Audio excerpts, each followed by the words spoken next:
Okie doke. Welcome back. Welcome back. This section of the talk is really about trauma sensitive practices. And, um, we're going to start from a little bit of a different place. Trauma sensitive practices have been, or trauma informed practices are taught all over the place. I believe that some of the messages backfire, which is why I think it's so important that we are trauma sensitive. Not only because I care about what we do, but because I also care that the teaching itself does not re-traumatize the people who are listening. Because you can know that a lot of people, especially people drawn to youth services, have been traumatized. So there's a couple things to know. One is people talk a lot about how trauma affects the body, brain, and behavior, and it does. But what it means is that certain things are more likely to happen. There is an increased relative risk. It doesn't mean it's going to happen. So even in the world of medicine, if something had a 5 times increased risk, that is huge. And that lights off bells in the world of epidemiologic medicine. But if something is only 2% likely to happen, and even you have this huge increased predictor, it's still only 10% likely to happen. What it tells you is that you are deserving of most focused attention and extra protective forces. Because just as there are risk factors, which trauma is one, so too there are protective forces. Another very important thing to know is that results do not go in both directions. In other words, for example, you're more likely to be obese if you're traumatized. That's true.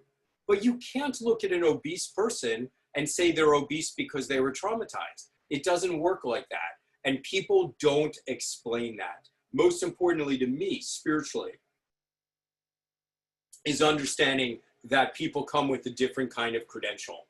That the people who have had the hardest lives really bring a tremendous amount to the world. And we've got to always say that as well. This is the original study. And most of you, or many of you, are familiar with this. It too looked at 18,000 people in San Diego County from the ages of 18 to 85. And it did all the things studies always do. They asked people about their health. Then they did what many studies already did, which is they asked them about their emotional status, their mental status, whether they use drugs, whether they've been divorced, the social questions. But then they went a step further. And they asked them, what happened to you in the house you grew up with? Emphasis on house. Were you emotionally abused, physically abused, sexually abused, neglected?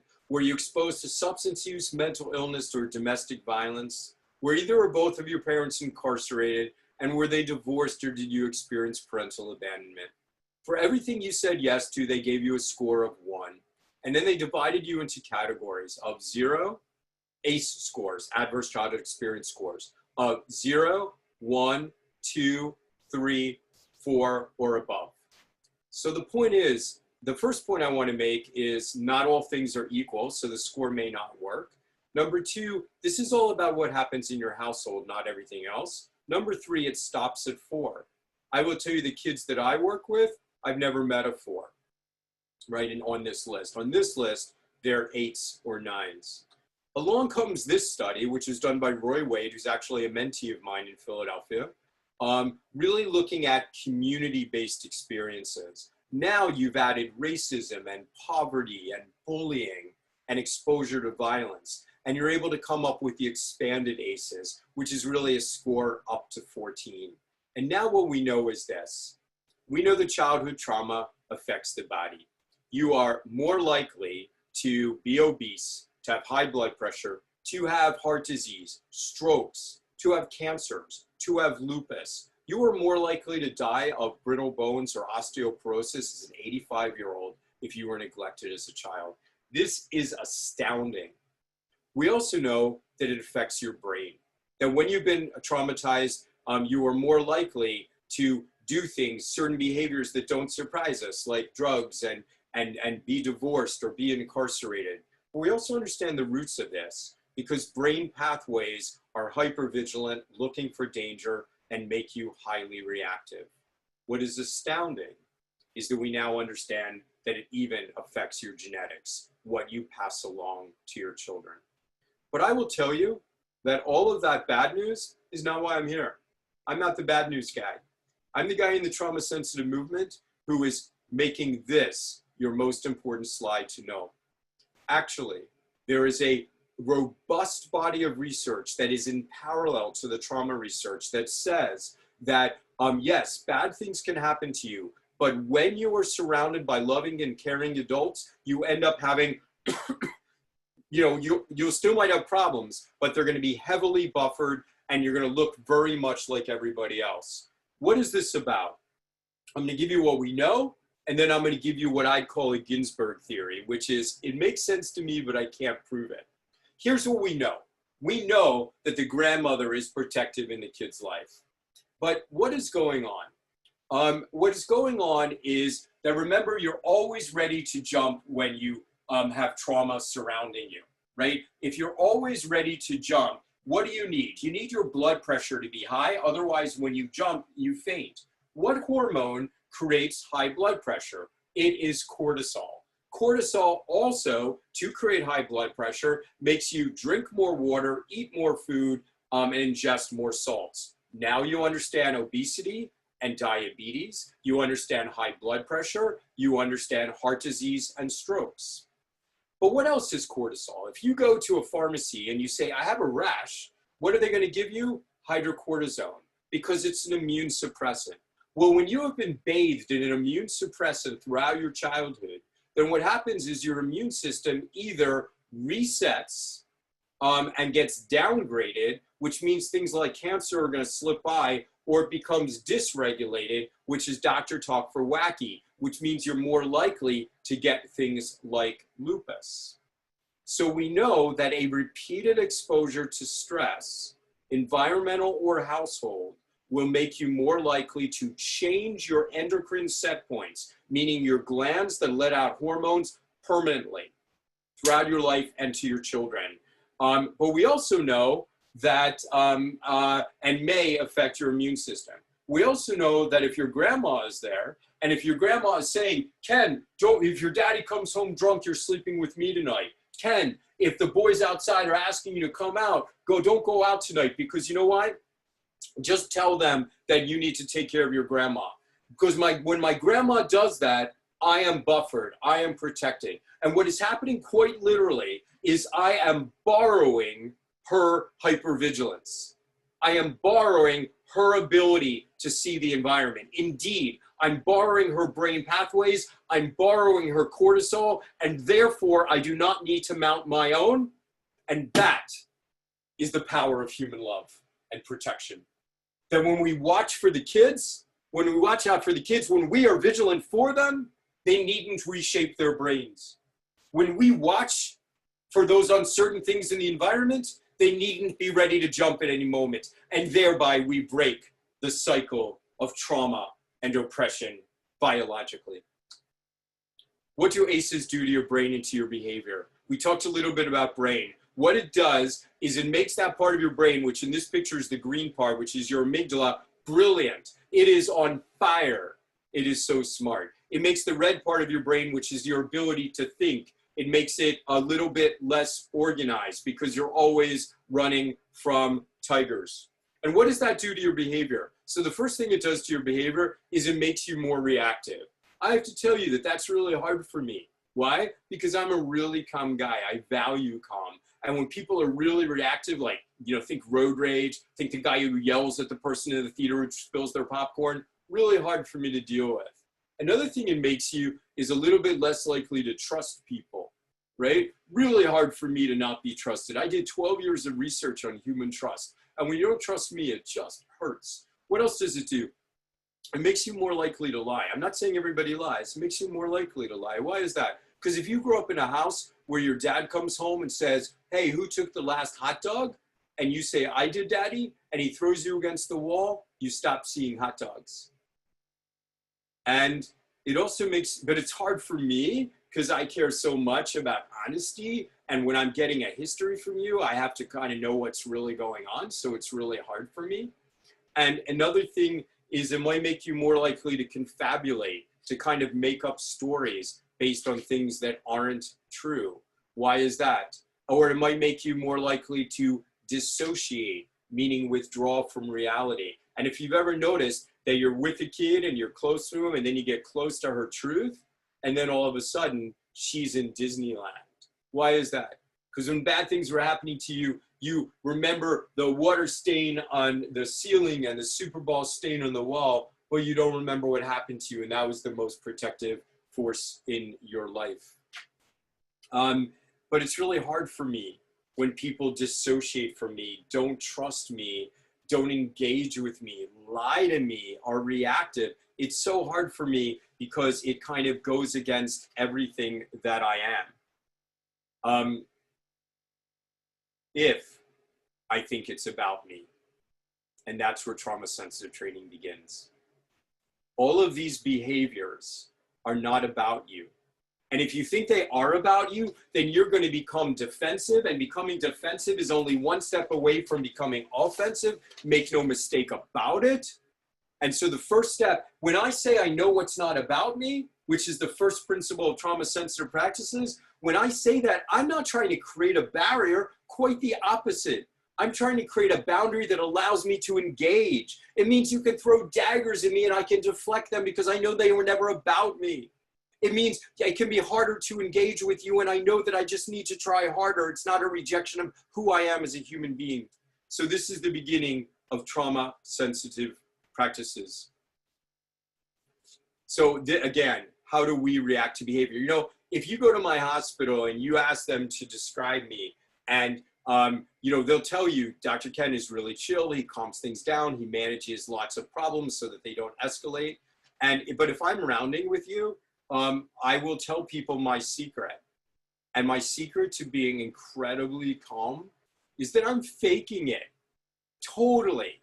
I'm in my head all the time, saying to myself, this is not about me. This is what's likely to happen. And this is based on the person's pain, not on me. This slide, for me, is the slide that really feels the very most spiritual. It is this thing I'm about to describe to you that I believe can transform a person's life in one conversation. So what happens is kids are reactive, and then we label that reactivity.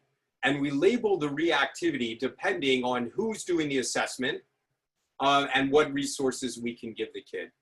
But the very same reactive behavior can earn you a lot of labels. I'm going to ask you to close your eyes for a moment and to hear how you respond viscerally to these labels. This is Patty. She's depressed. This is Barbara. She's anxious. This is Louise. She's experienced trauma in her life. This is Billy. He is oppositional. This is Juan. He has conduct disorder. This is Lakeisha. She has intermittent explosive disorder. This is Kenny. He has ADHD. Open your eyes. The very same reactive behaviors can earn you any of these labels. But above all, the kids who have had the hardest lives have been told they have an anger problem. What's wrong with that? You have an anger problem. The word is you, problem. That's what they hear. It changes the way people see themselves and the way systems interact with them. When you know that someone's depressed, you want to embrace them. When you know that someone's anxious, you want to calm them. When you know that someone's been traumatized, you want to heal them. But when you think that someone has an anger problem, has intermittent explosive disorder, has conduct disorder or oppositional defiant disorder, you want to shut them down. You want to control them. And that is poisonous. It changes the way people see themselves and the way systems interact with them. And I don't think you're going to be surprised to know that these labels are given with a sharp racial bias. And that if you are Black, Latinx, or Indigenous, you are more likely to be told you're oppositional defiant. And being told you're oppositional defiant feeds the school to prison pipeline because you are separated from people. So I work with kids who come in house, and what do? This is the conversation. This is not only in reaching teens very explicitly, but if PJ reminds me later, I will give you a choreograph so you can have just this piece of it. So you ask a kid to tell you about themselves. many kids who have been through the systems are going to start with, I have an anger problem. And then I'm just going to say something like, I'll bet you've earned it, huh? And then I'm going to ask a series of questions, and it always goes the same way. Tell me, do you see things that other people don't see? And the kids will tell you they have intuition. They can look between someone's eyes and know when they're in trouble, or when they are in trouble, excuse me. And they'll just tell you this. I say, tell me, do you have good friends? And many kids will say, well, the people you'd call good friends, I'd call family, but otherwise mostly associates. Yeah, if they're in trouble, do you do what it takes to protect them? Always. You have any brothers or sisters? Yeah, I have a little brother and 2 little sisters. Do you do what it takes to watch out for them? Absolutely always. They're my heart. I'm not going to let what happened to me happen to them. When you see danger coming, whether it's to you or your siblings, or whether it's to a friend, do you do what it takes to protect them? Always. I'm not going to let it happen again. Dude, you know what? You have a protector's brain, and you've earned it. You've got compassion, you see danger, and you are committed to making it okay for other people. And if I was on a desert island, I would want you with me, because you would take care of me and you would keep us both safe. Man, this is your superpower. This is what you've got. Your challenge in life is going to be to know when to keep your cape tucked in, because you might see danger other people don't see. And sometimes it's not going to really be there. And I wonder if we can work together so you can tell the difference between when you're really safe and you don't need to bring out your superpower, and when you really got to bring in all the power you've earned to protect yourself and other people. Literally, they weep. But keep in mind who I work with. I work with gang members. I work with kids who have been adjudicated, right? These are kids who have had tough lives, and they weep when they hear that something that everybody else has told them is wrong about them is actually a strength. Let me go one step deeper. Do you understand that when we tell people they have an anger problem for being reactive, for being protective, you are really, the meta message is exactly the skills you use to survive your life are wrong. You are broken. It's poison. We can do better, and I believe it begins by throwing out those labels and by beginning to recognize the truth, which is that these kids in vernacular have protectors' brains, and if you need a DSM diagnosis, then they've been traumatized. Our job is to offer radical calmness in kids amidst a chaotic reality. It's called co-regulation. What does co-regulation mean? Think like you're in a plane and there's terrible turbulence. What happens? If you look at the guy next to you who's screaming, not a good idea. What you do is you look at the flight attendant, and if they're still serving snack mix, you're chill, right? That's co-regulation. It is amygdala to amygdala communication. It is the key to de-escalation, right? Is bringing people down through our radical calmness. It is critical to anticipation, to knowing when things are rising. When you stay level and calm, you will feel the rising tide. When you're going like this, you're gonna miss it rising in other people. It's the key to allowing Mother Teresa to surface. This is from an 18-year-old boy. I can just never take this slide out. An 18-year-old boy who I asked him to describe himself, and he said, I like to think of myself as, you know, Mother Teresa, but like with an anger problem. That's literally who my kids are. The most compassionate beings on earth, but who express anger when they don't feel safe. And the key to letting Mother Teresa out is to make it so our kids feel safe. Our goal, once we co-regulate with kids, is to teach kids self-regulation skills, right? Self-regulation is not something kids have. It's something good parenting developed. And if kids don't have it, we can develop in them. So what is co-regulation? At one level, you could think it's about looking like a duck gliding in the water. And if you have a 3-year-old, this is who you want to be. Just the duck gliding on the water. But if you're working with an adolescent and you look like this guy, they're not going to relate to you. Tell them the truth. You're like a duck gliding in the water because your little feet are going like this underneath, working like heck to stay afloat. When we are truly intentional with our kids about what we are doing and model for them how we get there, then we have the ability to really help them learn self-regulation skills by modeling them. Next, how do kids who have had hard lives experience transitions differently? So your kids who have been adjudicated, your kids who have been through foster care, what you have to understand is that every new opportunity for them is a chance to be rejected entirely. That's what their life looked like. In foster care, you messed up, you went to a new home, right? What that means is that they are always looking to figure out where the tiger is, to determine if they're safe, to wonder if they're going to be judged or rejected. So how do you react? If that's what life looks like to you, what you're going to do is you're going to spend a lot of time pretending you don't care. Not because you don't care, but because you care so much it hurts. Not because you don't feel, but because you feel so fully that you wonder if you can continue to stay at that level.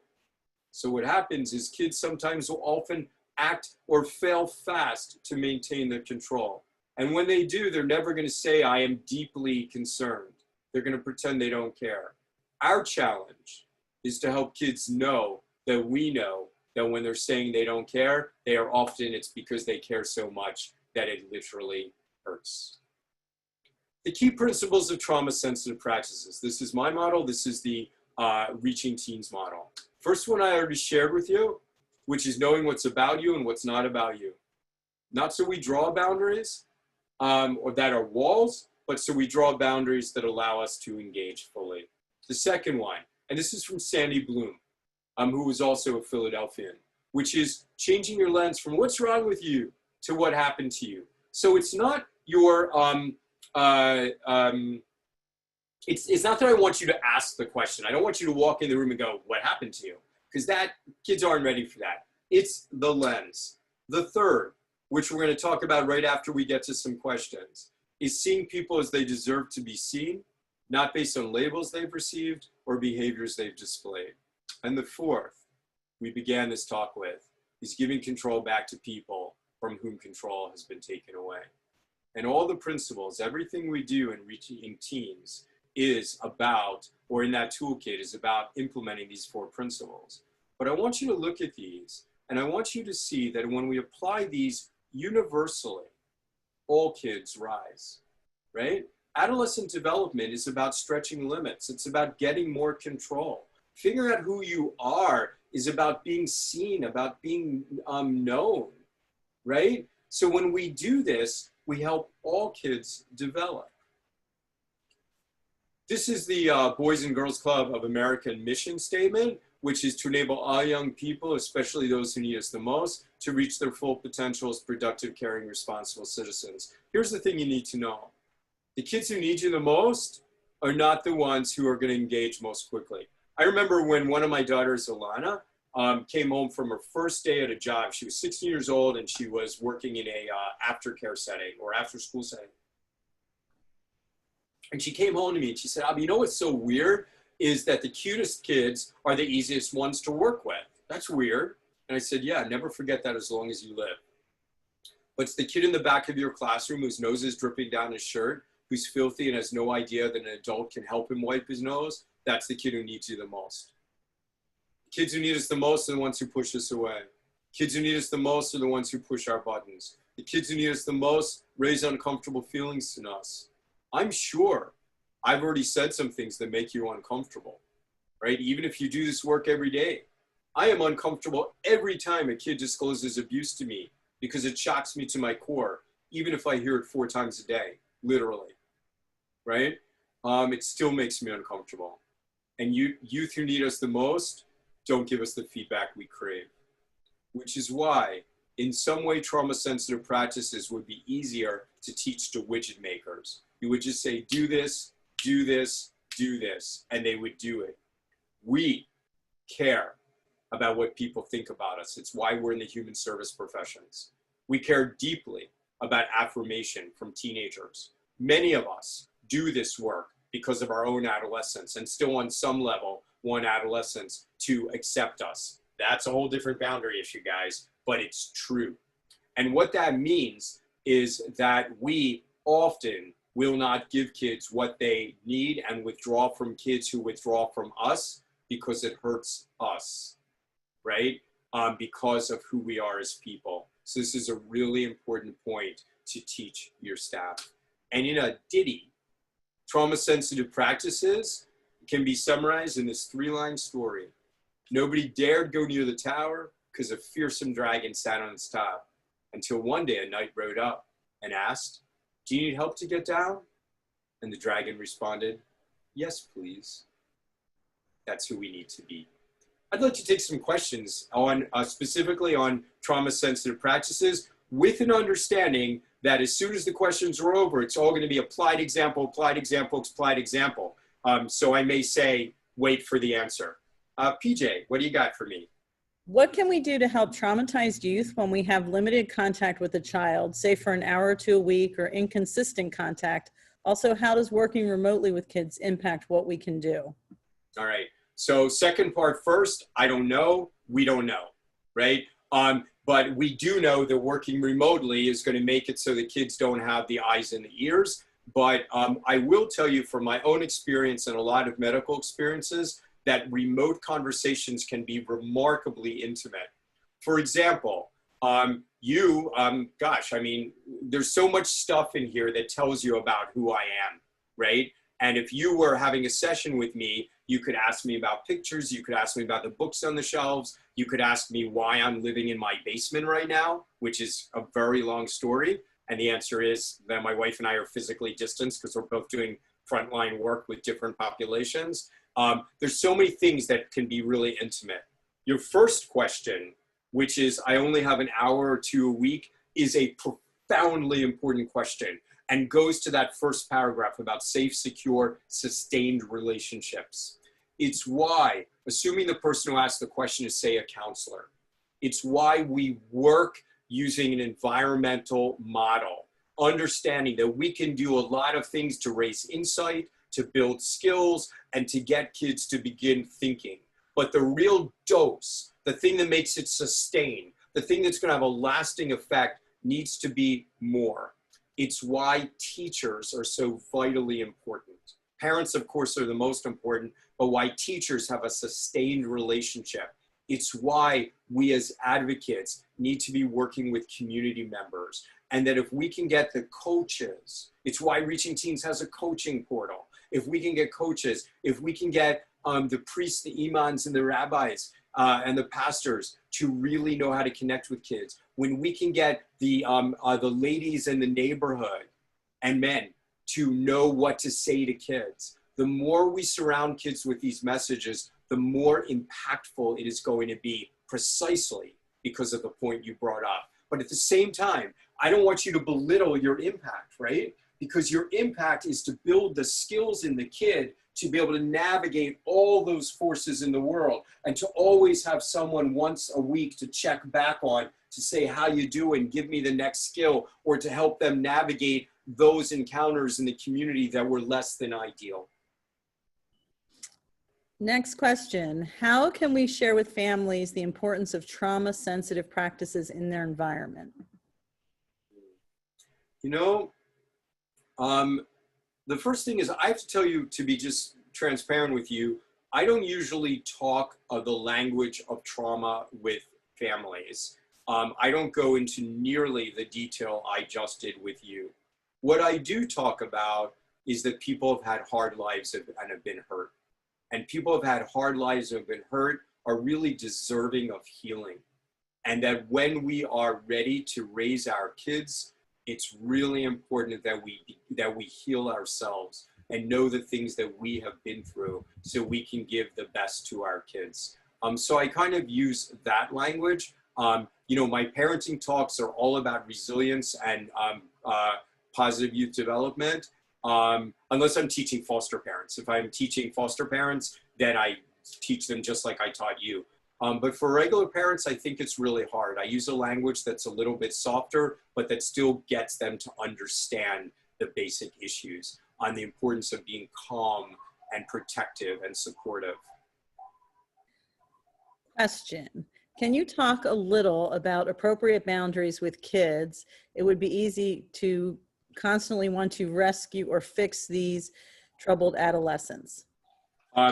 I absolutely can, and I will in detail on slide 92. Okay. We have another question that says, how do we distinguish whether our children are depressed or if they are just being oppositional?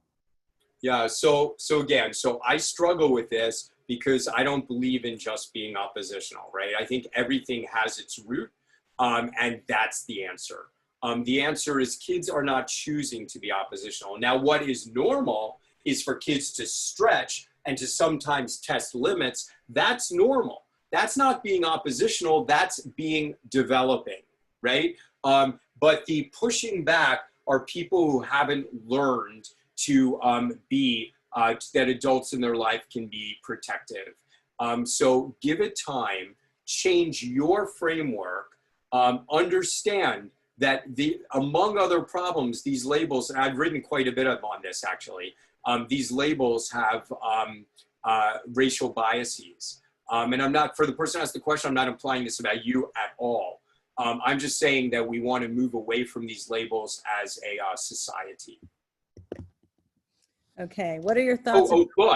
But very clearly, there are questions you can ask about depression that get a sense of whether a kid is in danger. But just keep in mind that the question, are you sad, does not mean you're not depressed if they say, I'm angry. So this is a question. I'm sorry, and one other thing, I'm so sorry. That's okay. The other thing is when you're talking to boys, right? If you use the language of depression and sadness, many of them have not been taught they can express their emotions. So if you say things like, are you stressed? Are you angry? That's when you get like, yeah, right? And you get to their truth. When if you go like, is life hard? Are you sad? They've been taught to say no, which is a huge problem beyond the scope of this talk. Sorry, PJ, go ahead. That's okay. We just had a couple questions that don't necessarily deal with trauma, but have been on the board from the beginning. So what are your thoughts about PBIS as a way to support high school students? How would you provide training within that framework? So training within that framework. Yeah, could you spell out PBIS? I'm nearly certain that I know. Do you know what that is? I'm nearly certain I know what it is. It's positive behavioral intervention in sports. Okay, thank you. Thank you. I asked both for myself, that is what I would have thought it was, but also because we use acronyms in interdisciplinary settings. So I am not an expert on PBIS. I know a little bit about it, and what I've seen, I've generally liked. What I believe intensely in is kind of an integrated model. And when I've looked at PBIS, I have found that unlike some programs, it generally aligns with what I'm suggesting in schools. Because what the stuff I'm teaching, and I'm going to end this talk with this, is not a replacement of other programs. It is the overall undergirding of how all programs work. Because if you don't have the adults who have the right attitude with the kids and are the kind of adults who kids need, no other program works. Okay, one more question. So with regards to the hour or two a week, what if you are a teacher or children's pastor working with multiple kids? How can you help traumatize kids? Yeah, so keep your radar up, look at youth interactions and see the kid who might be being bullied, which is a tremendous trauma, or the kid who's having trouble interacting. But kids can heal in group processes. And as long as the group is an authentically safe group, where it's made to be safe for everyone and where you have certain rules, which include no bullying and, really kind of anti-racist philosophies, anti-bullying philosophies, lifting everyone up, groups can be a tremendously excellent healing space for kids. And what's wonderful is groups are also wonderful places to apply restorative practices, because in any group dynamics, kids will occasionally misbehave. And imagine when the group is able to clearly state why that was not good for the function in the group and why we need to welcome you back because you're such an important part of the group. So I actually think groups can be fantastic. Okay. Do you want one more question? I think that we should go on just time-wise because we're going to have the biggest break at the end for questions if I get through it. So what I want to do now is begin to tie it together. How do we apply these models in ways that we can develop strengths, address risks, but acknowledge trauma at the same time? So let's talk about behavioral change. Remember that behavioral change is never in one direction. You move a couple steps forward, a step back, a few steps forward, a step back, a few steps forward, several steps back, forward again. Where am I? I'm still forward, right? That's the way it is, forward and backward movement, based on being human and based on life experiences. So what do we tend to do? When I entitle my works strength-based communication, what some people believe that might mean is being a cheerleader. This, for the person who asks boundaries, this is a major boundary issue, right? So what we do, so a young man comes to me and he says, Dr. Ken, I got straight A's, right? Everything within me wants to celebrate. I'm so proud of you, man, for getting those A's. You're going to become the lawyer you dream of being, right? And I am a cheerleader. What's going to happen? The next time that kid gets straight A's, I'm getting a call. The time after that, I'm getting a call. But over the summer, his father dies or goes to prison. His mother becomes depressed. He begins becoming the man in the household. And then school begins again. And now he's waking up at 5 in the morning to make breakfast for his 2 little brothers and his little sister. He's getting them to school. He's doing their homework. He's giving them baths. He's doing prayers with them before they go to bed. He begins his work at 11 and is awake again at 5 in the morning. He falls asleep in class. And when he falls asleep in class, the teacher says, why are you even here if you don't care enough to stay awake? And now he's getting C's and D's. Will I ever know? I will not know. Why? Because I have made him think, because he will not want to disappoint me is the answer. I have made him think that my relationship was based on all that he was doing good and right. And when he is not doing things right, then he is going to not include me in his life. So what is the simplest intervention that you could, in a 15-minute meeting with each of your interventions, teach? It could be one film from Reaching Teens, or you could just take it from this talk. And that is to change the way you talk from I'm so proud of you because to I'm so happy you came to me. That's it, right? So the same kid who comes to me and who says, Dr. Ken, I get straight A's, I go, I am so proud of the fact that you are always including me in your life. Thank you, right? And have a few different lines like that. He's still going to come to you when he gets straight A's, but he's also going to come to you when his life is falling apart. See, the other thing to know about behavioral change is that confidence gets the progress started and shame and demoralization prevent action. So our job to initiate behavioral change is to build confidence in people by building on what is already good and right. So I'm not talking about products here. I'm now talking about who you are. So this kid is smoking marijuana and he's 16 years old. This kid is selling drugs, devastating to his community. The kid who's smoking marijuana, devastating to his brain. The kid who is, this girl's 15 years old and she wants to become pregnant. What does the adult model do? We inform kids of the problems, we shame them, we scare them. So we look at the young man who's smoking marijuana. We're like, young man, marijuana will fry your brain. It'll make you grow breasts. It'll shrink you down there. All of which is true-ish. But how does he respond? Thanks, doc. Because why was he smoking in the first place? Because he was stressed. And me telling him that he was going to shrink down there, true-ish as it might be, didn't exactly alleviate his stress. And what it did is instead it turned him right back to the drug, right? So what are we going to do differently? We are going to listen deeply. And we are going to listen for all that is good and right. And we're going to listen for behaviorally operational strengths. What I mean by that is no more the kid's friendly, I like his hair, I talked about the sports teams, we talked about her nails, no more of that. If you want to do a line or two of that, go ahead. But listen hard. Listen for the strengths that they possess. The very strengths that mean they have the seeds of success within them, not you, them.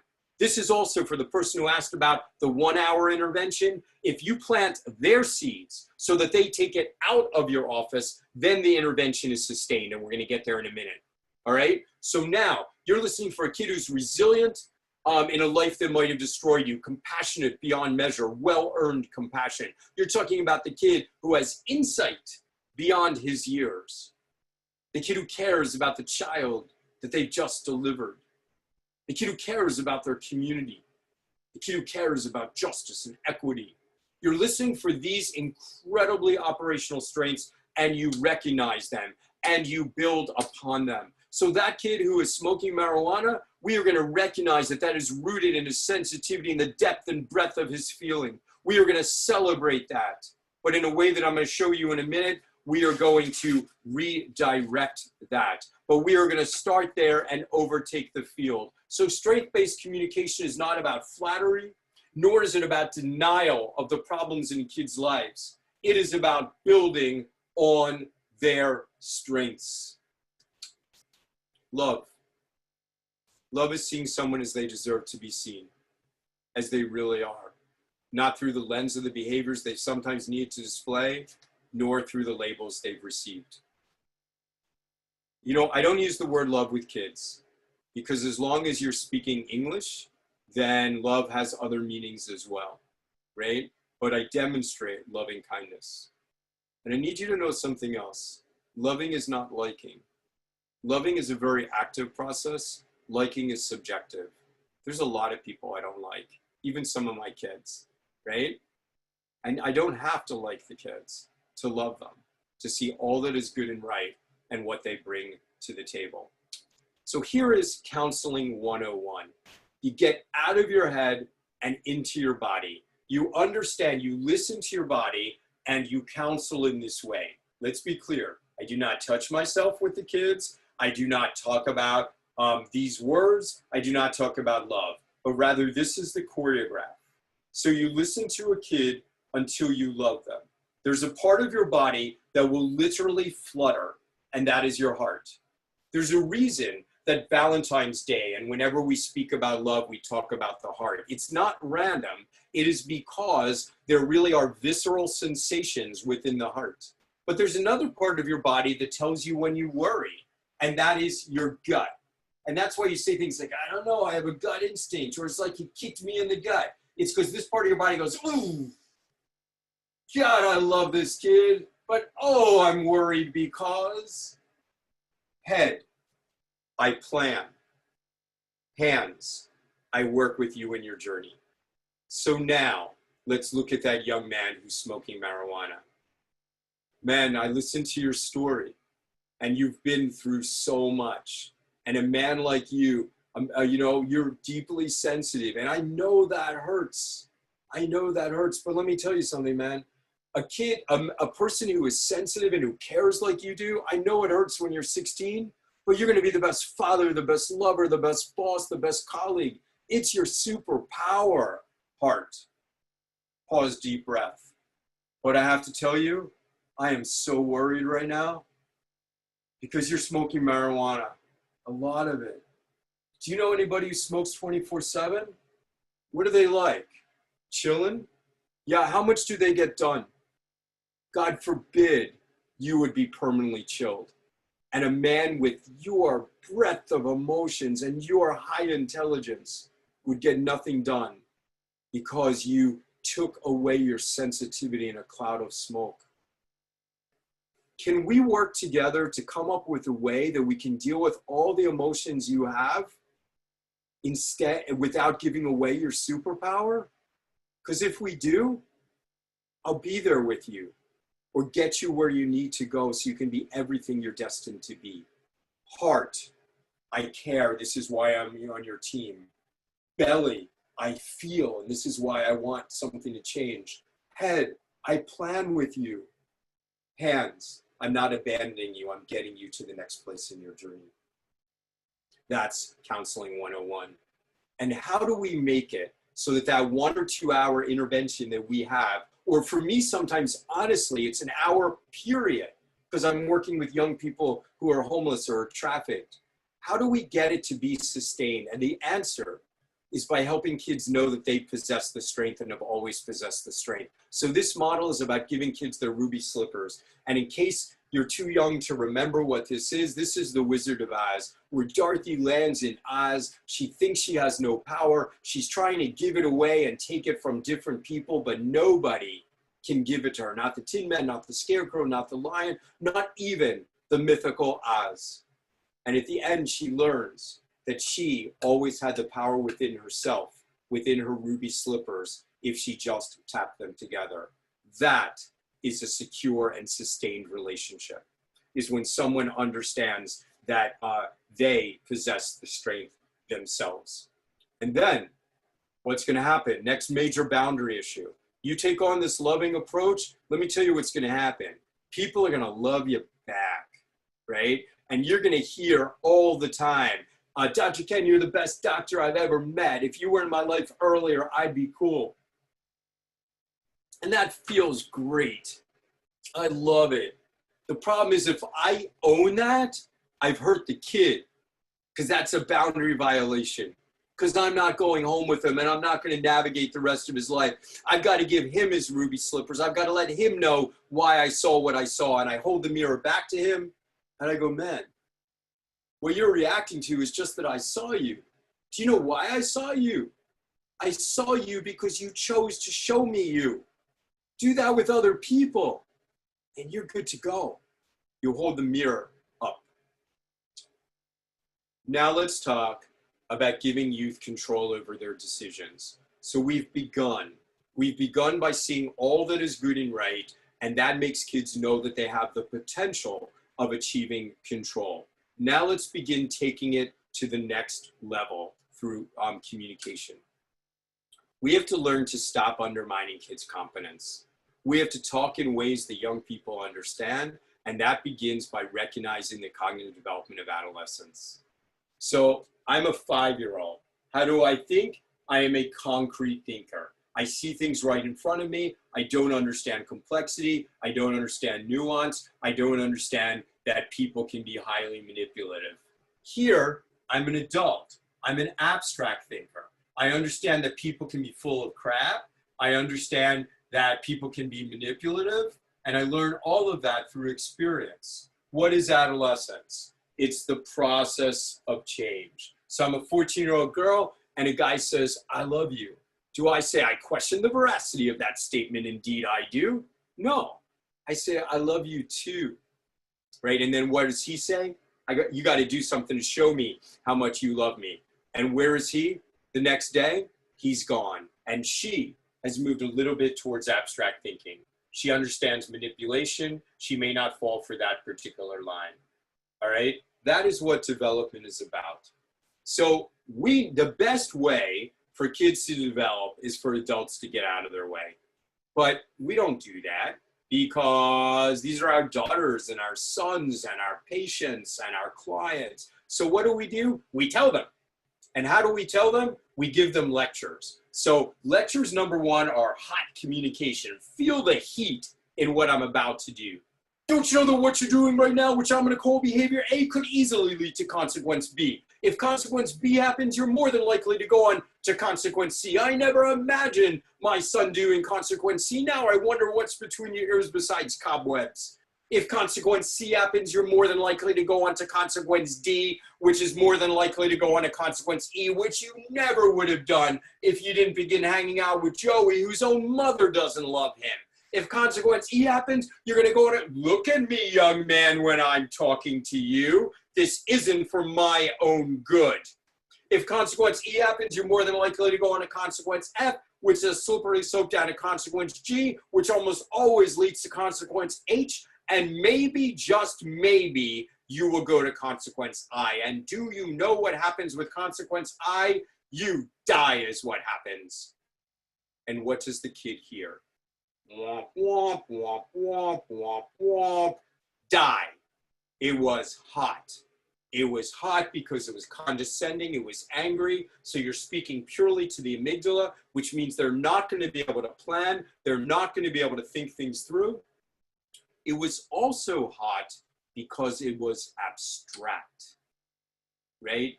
A goes to B, which goes to C. There are several intervening variables that will make a difference to the ultimate outcome. That is algebra. That looks like this equation. And let me tell you something, people do not, when they are running from a tiger, they can't figure this out. If they're not developmentally ready, they can't figure this out. And if they're not intelligent enough, they can't figure this out. So what that means is that what they're hearing is womp, womp, womp, womp, womp, die. What we have to do instead is remain calm, never lecture, and speak in simple mathematical terms. You're thinking about doing behavior A. I think I get that, but I worry that it can lead to behavior B. What are your thoughts about that? What have you done to make sure that that doesn't happen? And only when they are at B, do you take them to C.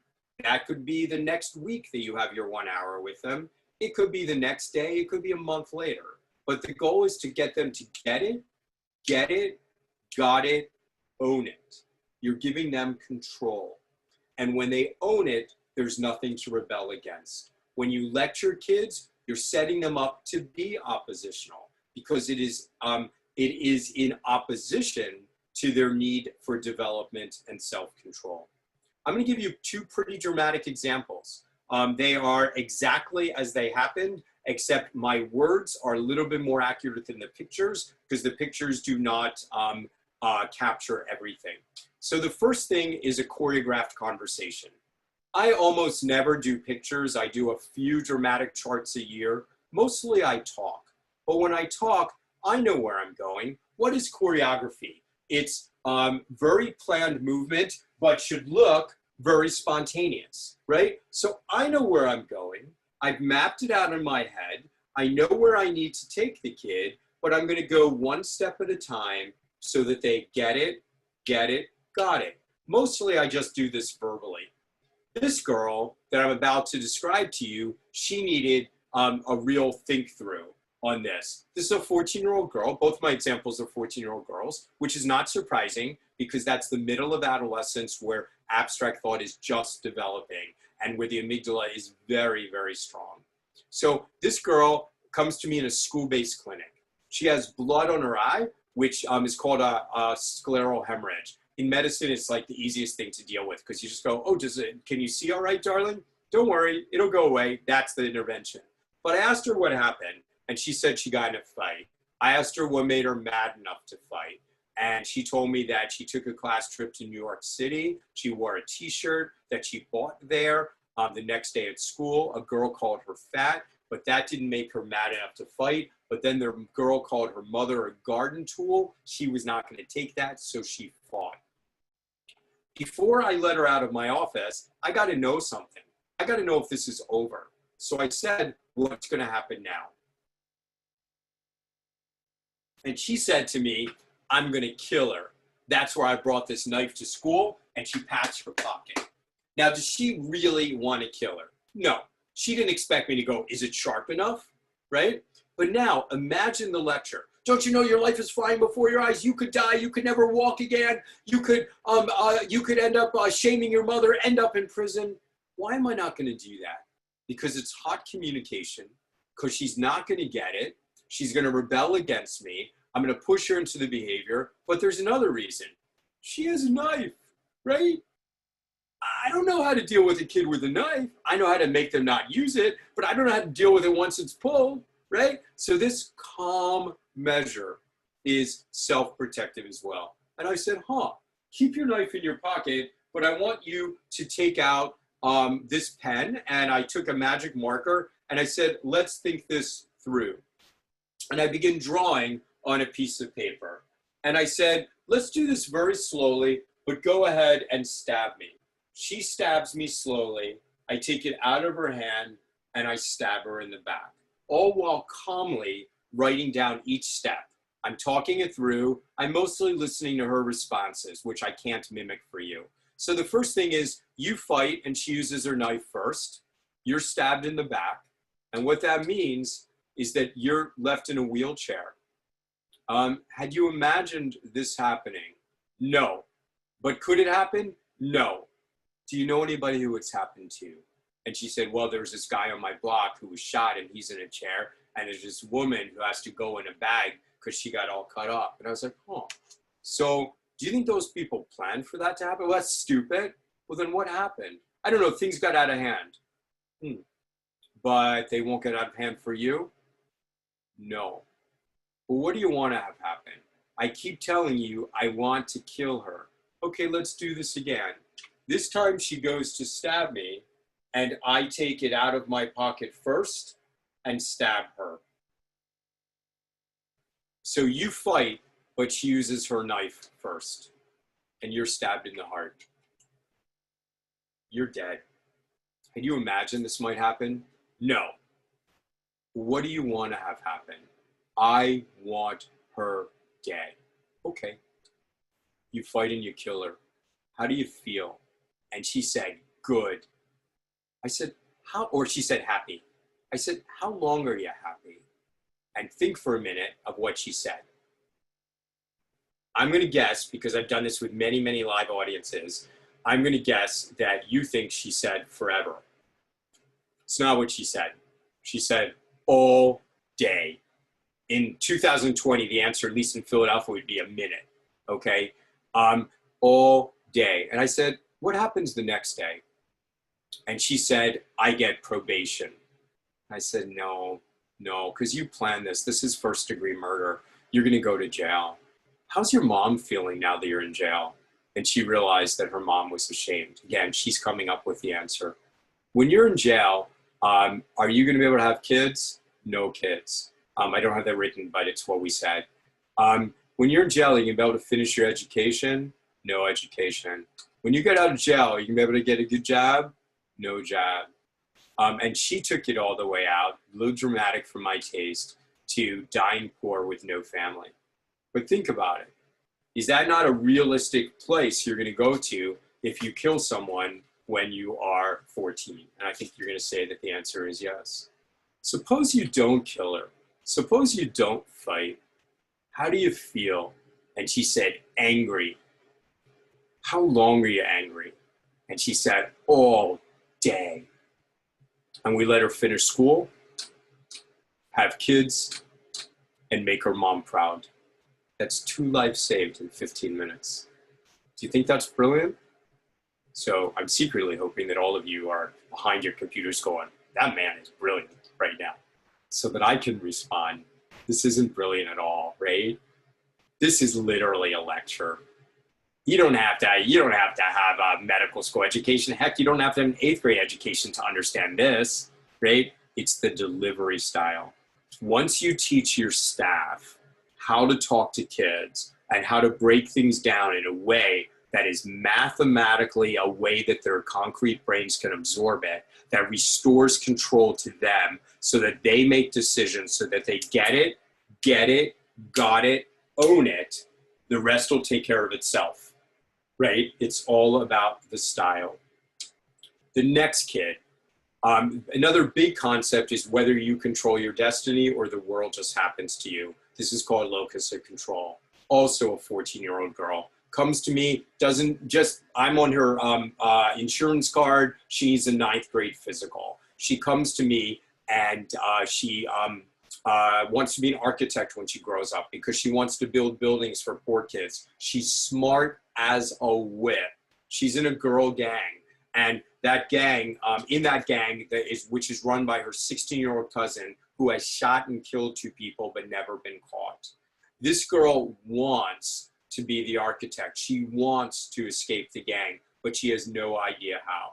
At this point in my career, this is more than 20 years ago, at this point in my career, my main focus was youth violence. So, but she's seeing me by coincidence, right? So I said everything I know how to say. I gave her one idea after another, after another. And each time she responded the same way, which was, you don't know what you're talking about.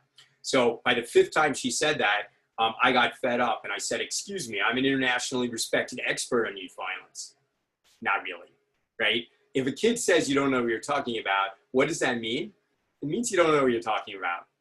Back off, get back to one of your core youth development principles, which is the kids are the expert in their own lives, and make the kid think through it. And so I said, here's what I know. Here you are today, running with gangs. And one possibility for you is being an architect, where you're gonna be able to build your community. But another possibility is death. And I gotta be honest with you, you're gonna bring other people down too. So it's destruction. I know what my job is, right? My job is to get you to your best future and to prevent you from dying.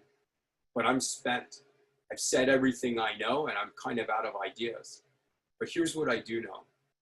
I know that there are paths in both directions, and that along those paths, there are many steps. And when you just look far into the distance, it can be really overwhelming. But if you just look at one step, and then you get on the right road and everything else becomes easier. Tell me what you think you can do in order to die. And she said, that's easy. I have to do exactly what I'm doing. I said, give me just one step towards becoming an architect. And she thought about it and she couldn't come up with anything. And she said to me, I guess I'm going to die. Then I do my work on the doctor roll papers that are on beds, that keep the beds clean. And I ripped it off and she said, what are you doing? And I said, I'm cleaning up. And she said, direct quote, that's not trash, that's my map to a positive future. And I said, will you come back next week? She comes back next week. She takes it out of her knapsack, the map, and she said, Dr. Ken, I failed you. What do you mean? I took this out every night and I thought about what I could do and I can't come up with anything. I guess I'm gonna die. So think for a minute of what you would say now.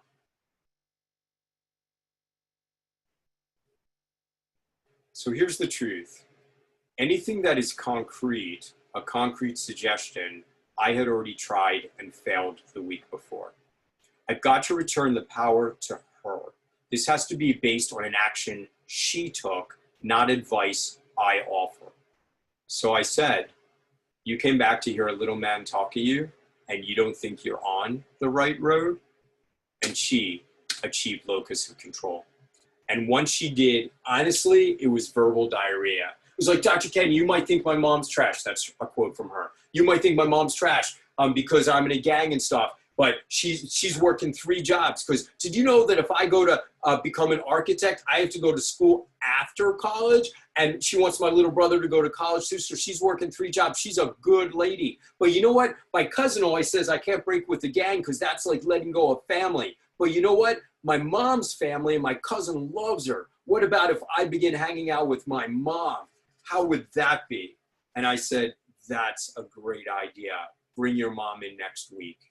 And now we did what I call good news, bad news of adolescent caregiving, and also another chapter in reaching teens. So what happens now? The mother is coming for you to include her. What is she coming to hear? She's coming to hear bad news. And how do people respond to bad news? With fear, with anger, and with shame. And here's what you need to know. If you are working with populations that have traditionally been marginalized or oppressed, you are now the man. And whether you're a woman, whether you're a man, whether you're fluid, whoever you are now the man, meaning an authority figure. And what did authority figures traditionally do 30 years ago, 20 years ago, when we thought parents were not doing a good job? We took the kids away. As a result, when you just break bad news to a parent will often become very defensive in order to make you know they have it in control. So like, didn't I tell you to keep your legs closed? Didn't I tell you if you ever went out on the streets, blah, blah, blah. It's a performance for you. And in fact, if you ever see that the mom is going to call the grandma to get advice, it might go south. Why? Because the grandma is saying, don't say anything to them. They're going to take their kids away. So what we have to do, we can't take away fear. We can't take away anger. But by golly, we can take away shame. Because the truth is that if the kid has allowed you to bring the family in, they've got something going for them. Ma'am, thank you so much for coming in today. You know, I work with kids all the time, and the law says that the information they tell me needs to be kept private without their permission. At this point, literally every mother says, that law is wrong, and then they follow up with, I wipe their behind, or something like that. And you go, I understand why you may feel like that, man, but the reason that the law exists is because a lot of people have parents they can't talk to, and this guarantees that they'll have responsible adults. But you know what? That law doesn't matter today. Do you know what your daughter said to me? She said, yeah, my mom blows off steam. Sometimes she gets sad or disappointed, but she always sticks by me, and I need her now. So I don't know what you did, but you did something so well.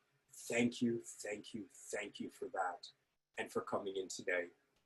Now you're working from a strength-based way from the mom, which is going to turn down the need to condemn the child, turn up the need to support the child, and now you've got a partnership.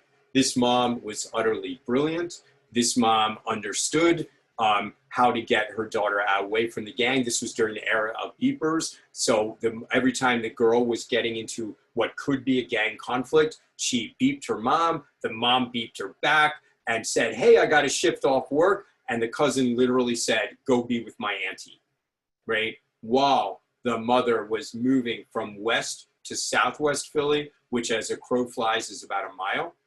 This girl made it to college, all right? So with that said, we're gonna move into, we're still gonna be talking about control, but this is a natural place for us to take a 10-minute break. It is by my watch, 11:24. I'm gonna start again at 11:34 sharp. Thank you.